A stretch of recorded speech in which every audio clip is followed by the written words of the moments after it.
On a brisk morning, with sunlight gently filtering through the windows of a quiet corner store, the air inside was warm and inviting. The scent of fresh produce mixed with the subtle hum of calm activity. A few patrons wandered through the aisles, casually selecting their groceries. Amid the tranquility, Jasmine Walker, a young, confident black woman, entered the supermarket. She wore a stylish navy blue coat that complemented her striking features. Curly hair and radiant, glowing skin. Her deep brown eyes sparkled with purpose. Today, Jasmine was simply looking to grab a few personal items before getting back to her busy day. As she strolled through the aisles, her fingertips lightly grazing the shelves, she paused at a shelf of body lotions. She selected a bottle, admiring it for a moment. Her slight smile reflected her satisfaction, but little did she know, her peaceful visit was about to be interrupted. The bell above the supermarket door chimed, signaling the entrance of someone new. Officer Thomas Miller, a middle-aged white man in a crisp police uniform, entered the store with a swagger that suggested a sense of entitlement. His eyes immediately locked onto Jasmine, and though she hadn't noticed him at first, something about his presence seemed different. It was an arrogant, dismissive energy. As Jasmine reached for another item on the shelf, Officer Miller approached, his steps deliberate. His presence was now hovering behind her, but he said nothing. Jasmine felt a strange discomfort, but tried to shake it off. "Excuse me, miss," he finally muttered, his tone sharp and condescending. Jasmine turned, confused. "Yes? You're in a public space," he began, his voice dripping with disdain. "But I'm not sure you belong here." Jasmine's calm demeanor began to fade, and the weight of his words landed harshly on her. She stared at him, her eyes narrowing slightly. She wasn't a victim. She was far from it. "I'm just buying some lotion," Jasmine said quietly but firmly. "No harm done here." The officer's expression twisted into something darker, and his words grew more cutting. "Aren't you supposed to be somewhere else? This place isn't for people like you." Jasmine's heart raced. The officer was making assumptions based on the color of her skin. That much was clear. But what Officer Miller didn't know was that Jasmine wasn't just any woman. She wasn't just a target for his racial biases. Jasmine Walker was the mayor's daughter, someone whose name was known across the city, and she wasn't someone who could be pushed around. Without flinching, she took a deep breath, her back straightening with an unmistakable confidence. "I don't think you understand who I am, officer," she said coolly. The officer's face turned red with frustration, and his hand hovered by his belt as if ready to escalate things. But before he could act, the sound of footsteps approached quickly, and the mayor's assistant burst through the door with a stern voice cutting through the tense air. "I suggest you step away from Miss Walker, officer," the assistant said, sharply. "You're dealing with someone far more important than you realize." The officer's expression faltered, his arrogance suddenly replaced by uncertainty. But it was too late. Jasmine had already turned the tables. This was only the beginning.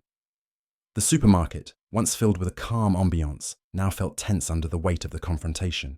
Jasmine Walker, the young, confident black woman, had been casually picking out personal items when Officer Charles Baker, known for his racist tendencies, walked into her world.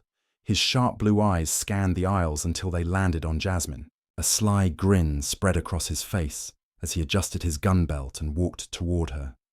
His eyes flickered with something sinister, an old, familiar arrogance. "Well, today must be my lucky day," he said loudly, his voice slicing through the hushed murmurs of the supermarket. Several customers turned to look, some in curiosity, others in concern. Jasmine felt the shift in the air and frowned slightly, trying her best to ignore him. But Charles was persistent. He stood right next to her, leaning casually against the shelf as he eyed her from head to toe. "You're beautiful," he remarked, his voice dripping with false charm. "That hair, that red coat. You remind me of those mannequins in the store windows." Jasmine turned slowly, her eyes cold as ice. I'm busy. If you have nothing else to say, please move out of the way.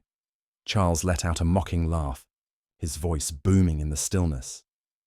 Oh, you have a fierce attitude, huh?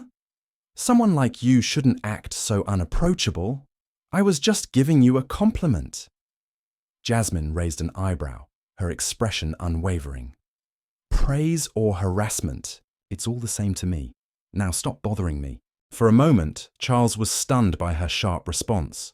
But soon, his confusion gave way to anger.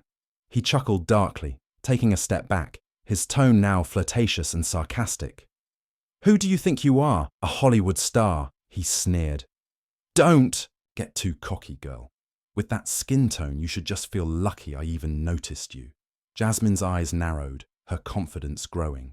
I don't need your attention. In fact, I'm sick of your arrogant attitude. Her words were a direct hit to Charles's ego. His face reddened with frustration, but he wasn't going to back down. He lowered his voice, his words now laced with venom. Listen, blonde, do you really think that dyed hair can hide your roots? He spat.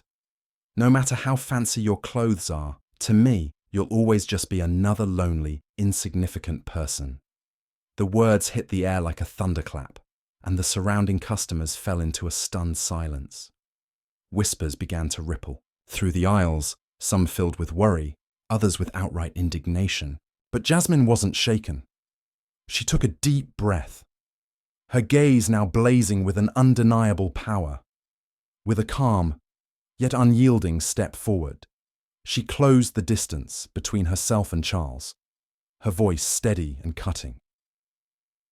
Do you think you have the right to say things like that just because you're wearing a police uniform? She asked, her eyes never leaving his. The uniform doesn't make you a good person. It just makes you an abuser of power. Charles's face contorted, trying to maintain control, but Jasmine's words were slowly breaking through his arrogance. He sneered, though it was clear she was getting under his skin. Don't think you can raise your voice at me, he growled, his composure slipping. You have no idea who you're dealing with. Jasmine crossed her arms over her chest, her stance unyielding, as she looked up at him with an air of quiet authority. So, tell me then, who do you think you are? Alyssa's gaze never wavered as she locked eyes with Officer Charles Baker. Who do you think you're dealing with? A coward hiding behind a police uniform to bully women? The words cut through the air like a knife, striking straight into Charles's pride. His face flushed red with anger, his jaw clenched as his fingers tightened around the gun at his side. If you don't want to get in trouble, you better apologize right now, Charles hissed through gritted teeth, trying to maintain control over the situation. Sorry, no way, Alyssa replied, her voice calm but unwavering in defiance. Charles's fury boiled over. His control slipped, and with one swift motion, he pulled his gun from its holster, raising it threateningly. You think you're so smart, he sneered. One more step and I'll make you regret it. The entire supermarket fell into stunned silence. A few customers screamed and backed away in fear, while the staff stood frozen, too afraid to move. But Alyssa didn't flinch. She remained eerily calm, not a single step of retreat.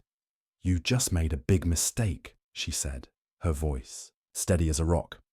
With a quiet motion, she reached into her pocket and took out her phone. Without hesitation, she dialed a number, keeping her eyes fixed on Charles, who took a slight step back, surprised by her unshaken demeanor. What are you going to do? Charles raised an eyebrow, his voice laced with contempt. Alyssa didn't answer him. She put the phone to her ear, waiting, her eyes never leaving the officer in front of her. Back at City Hall, Mayor James Carter was finishing up his morning work when the phone on his desk rang. Glancing at the screen, he saw his daughter's name flash across. Frowning, he answered the call, his voice already tinged with curiosity. Alyssa, he asked, what's going on? His daughter's usual confidence was replaced with a rare seriousness in her voice. Dad, I'm at the mall on Main Street. A cop is harassing me. He just pulled a gun on me in front of everyone. James's heart sank as his daughter's words cut through the line. His immediate reaction was both protective and filled with outrage. A cop did what? To my daughter? Are you okay? Is anyone hurt? He demanded, standing up and pacing in his office. I'm fine, Alyssa replied, her voice clear but firm. But he's still here. You need to come now, or things are going to get worse. Without a second thought, James slammed the phone. Down. His hand moved swiftly to press a button on his desk, summoning his assistant. Get the sheriff here! Now! He commanded, his voice as sharp as a blade. The assistant moved quickly, and within moments, Sheriff Robert King, a tall and stern-looking man, entered the office. What's going on, sir? He asked, sensing the urgency in the mayor's demeanor. My daughter is being threatened by one of your officers, James said, his voice dark and booming with authority. He's harassing her, and he pulled a gun on her. We need to deal with this immediately. Sheriff King blinked in shock, his face going pale for a split second, but quickly regained his composure. I'll bring the team over right away, he said, turning on his heels. Would you like to come along? I'll go, James responded firmly. She's my daughter. I want to see this through. His voice was razor sharp. No one dared question the mayor's authority. In a matter of minutes, the mayor's security team was mobilized, and 3 cars rushed out of City Hall, heading straight for the supermarket. Meanwhile, back at the supermarket, Officer Charles Baker stood glaring at Alyssa, his gun still dangling in his hand.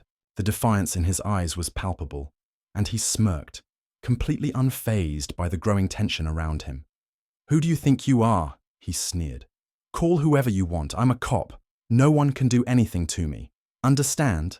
Alyssa stood her ground, her eyes filled not with fear, but with contempt. You just made the biggest mistake of your life, Charles, and you will pay for it. Charles laughed loudly, his ego unshaken by her words, but the seeds of doubt had already begun to sprout in the back of his mind. This wasn't just any woman he was dealing with. This was the mayor's daughter, and now things were about to escalate beyond his control. Charles stood frozen, unable to believe what was happening. His grip on the gun tightened, his arrogance still apparent despite the mounting pressure. Pay? Don't even dream about it. With this uniform, I'm the law here, he sneered, trying to maintain control. What do you think a girl like you can do? But his smug smile quickly disappeared when the unmistakable sound of a car horn echoed from outside. The doors to the supermarket swung open, and a black convoy with flashing blue lights came to a screeching halt in front of the entrance. The people inside watched in stunned silence as Mayor James Carter strode in, followed by Chief of Police Robert King and a large security detail. The mayor's face was dark with fury, his presence radiating authority. The crowd immediately parted, making way for the mayor and his team. The atmosphere shifted from one of tension to palpable fear. What is going on here? James demanded, his voice deep and commanding, each word carrying the weight of someone who never needed to ask twice. The people around them held their breath, the silence thick and charged. Charles, slightly taken aback by the sudden appearance of such a powerful group, tried to keep his composure. He turned to face the mayor, but didn't immediately recognize him. His tone was defensive, still trying to hold on to his authority. I'm on duty, Charles stated, his voice attempting to remain authoritative despite the growing unease in the air. James stepped forward, his eyes sharp and piercing, locking onto Charles with a chilling intensity. Doing your job by threatening a young woman with a gun. Do you even know who she is? Charles chuckled, but there was no humor in it.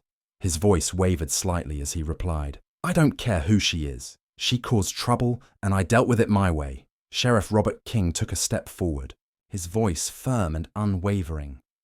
Put down your weapon, Charles. You've just overstepped your bounds. Charles froze. His eyes flickered with worry as his thoughts raced.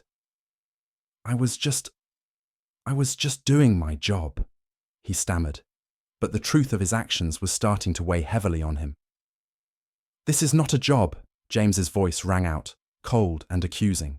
This is abuse of power and intimidation, and you will face the consequences. Charles's face turned pale. His eyes darted around, scanning the crowd that had gathered. and he realized the looks they gave him weren't of fear. They were filled with contempt and anger. He knew he was losing control, but there was no escaping it now. James stepped forward, taking the phone from one of the witnesses. He swiped the screen and played the video that had been recorded of the altercation. The video made everything clearer than ever.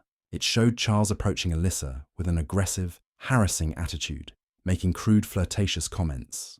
When Alyssa pushed back, Charles escalated, using racist words to insult her. Then, in a shocking display of force, he pulled out his gun and threatened her while Alyssa stood there, unshaken, defying him at every turn. James's face darkened as he watched the footage. He handed the phone to Sheriff Robert King, his voice colder than ever. "Look at this, Robert," he said, his words ice cold. Robert finished watching the video, his own anger building with each passing second. "Charles, you have seriously violated every rule. Not only have you abused your power, but you've broken the law," Robert said, his voice hard, filled with authority. Charles's knees wobbled as he tried to come up with an excuse, his words stumbling over one another. "I was just trying to keep order. She was being provocative. You can't convict me based on a video." Robert stepped closer, towering over Charles, his voice cutting through the air.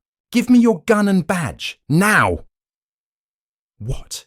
You can't do that," Charles protested, panic creeping into his voice. "I'm a cop." "This is an order," Robert replied, his voice unwavering. "You are suspended immediately, pending further investigation. But based on what I just saw, you pointed a gun at the mayor's daughter. You're an idiot, Charles. You will never be a police officer again." Charles stood frozen, his mouth hanging open as he tried to process the gravity of the situation. He never expected it to go this far. But under the stern gaze of Sheriff Robert King and the unrelenting anger of Mayor James Carter, he knew there was no escape.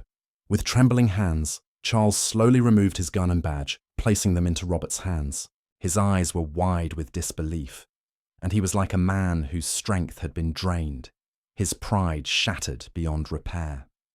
The atmosphere in the supermarket had never been more tense.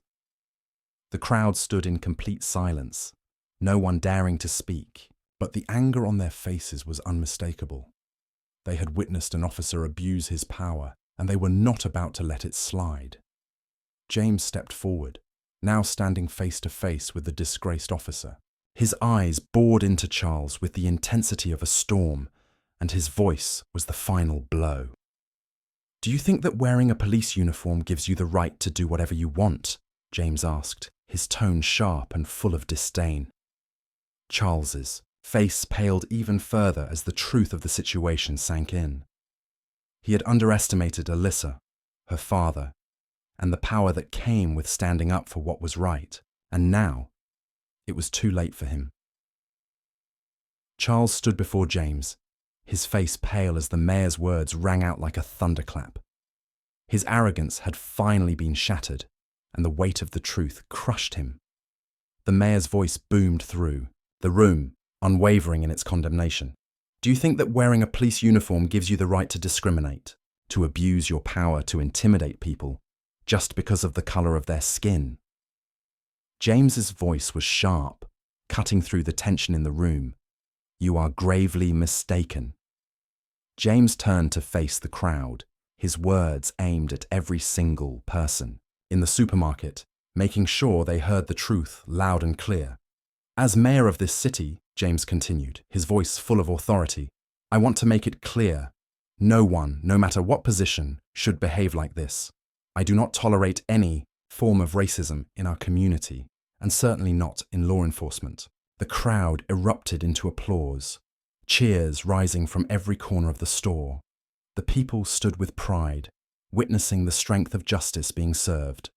For many, this was not just about Alyssa. It was about standing against the systemic issues that had long plagued their community. James turned to Robert, his voice resolute. "Make sure he is fully investigated, and if necessary, refer this matter to higher authorities." "I will do so, sir," Robert responded, his tone firm and unwavering. Days passed, and the weight of the incident at the supermarket lingered in the air. It wasn't long before Charles Baker was summoned to the police station to hear the official decision about his future. He entered the building, looking disheveled, his usual arrogance replaced by a bitter resignation. His police uniform was gone, replaced by casual clothes that did nothing to disguise the shame now weighing heavily on his shoulders. As he stepped into the small conference room, he noticed the cold stares of the police department executives and a few attorneys sitting around the table. The room was heavy with the gravity of the moment. Chief Robert King sat at the head of the table, his expression calm but sharp. He began the proceedings, his voice stern. After an internal investigation, the police department has decided to formally dismiss you, Roberts said. Your actions at the supermarket not only violated the code of conduct, but also brought shame to the entire police force. Charles tried to protest, his voice cracking with desperation. I told you, I was just doing my job. It was all blown out of proportion. If it weren't for that girl. But Robert interrupted him, his tone hard and direct. Don't try to blame the victim, Charles.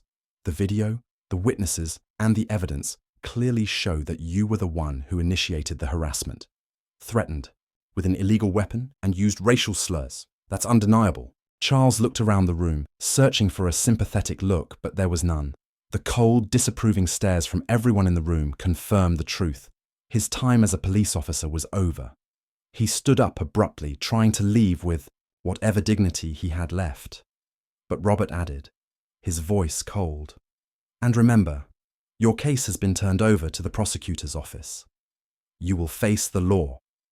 Charles paused, the weight of Robert's words hitting him like a ton of bricks. His shoulders slumped in defeat, and with heavy steps he left the room, carrying with him nothing but shame and despair.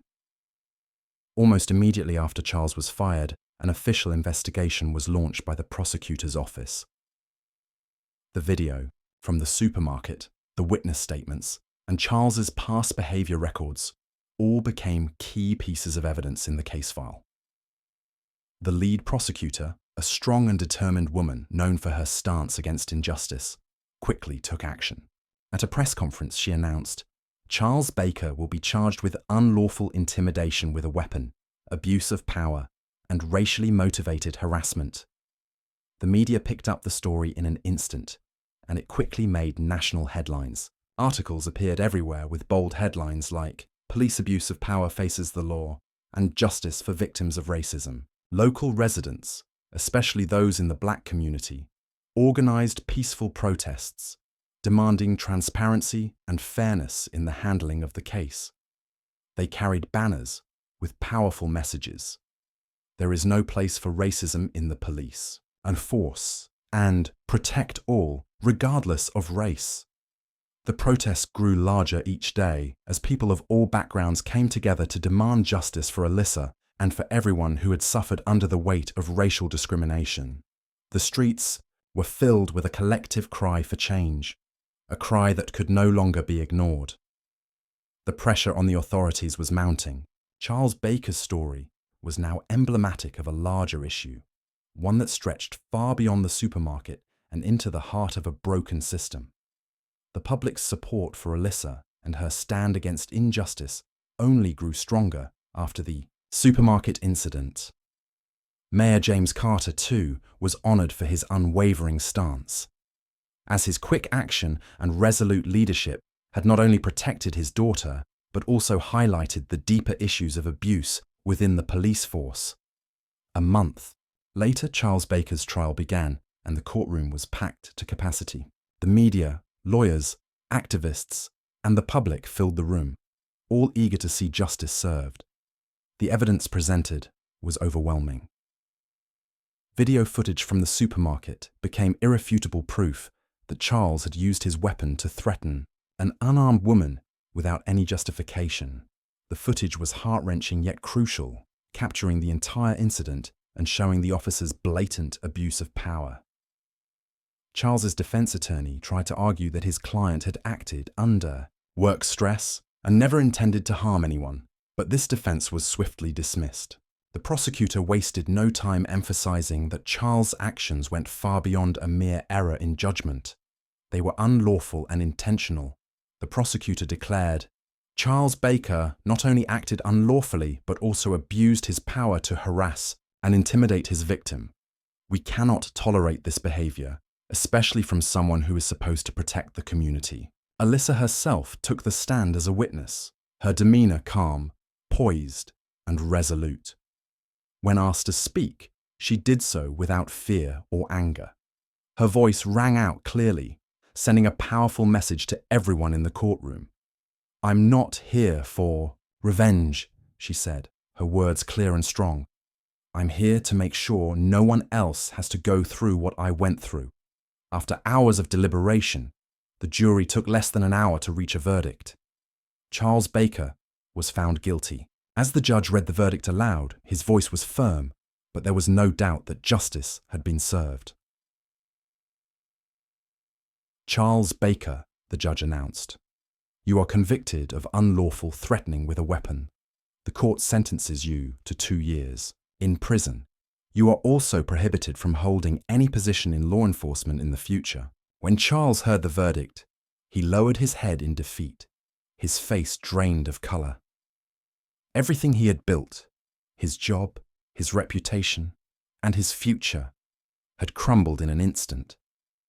His own arrogance had led to his downfall, and now he faced the consequences, but the story did not end with a guilty verdict. The incident, and its swift handling by Mayor James Carter and Police Chief Robert King, sparked a wave of change in the city and beyond. It became a wake-up call for not just the local community, but for the entire country. The media hailed the swift action taken by the mayor and police chief as a symbol of progress in addressing police abuse. Many saw it as an example of how power should be used to protect the community, not to oppress or intimidate individuals. The incident was seen as a turning point in the fight against police misconduct. Despite her reluctance to be in the spotlight, Alyssa had become an unwilling, yet powerful symbol in the fight against injustice. She appeared on several television shows, sharing her story and calling for systemic changes in law enforcement. I want to see a police force that truly protects everyone, regardless of skin color or gender, Alyssa said in an interview. I believe we can do that if we all stand up together. Her words resonated with many, as the case of Charles Baker became a costly lesson, not only for him, but for the entire system. It reminded the public that power, when abused, can destroy lives. The case served as a stark reminder that no injustice, no matter how small, should ever be ignored. Life moved on, but the aftermath of the event left a lasting impression on the community. It spurred reforms in law enforcement practices, fostering greater community unity and trust in the justice system. People came together, understanding that progress was possible when they collectively stood against injustice.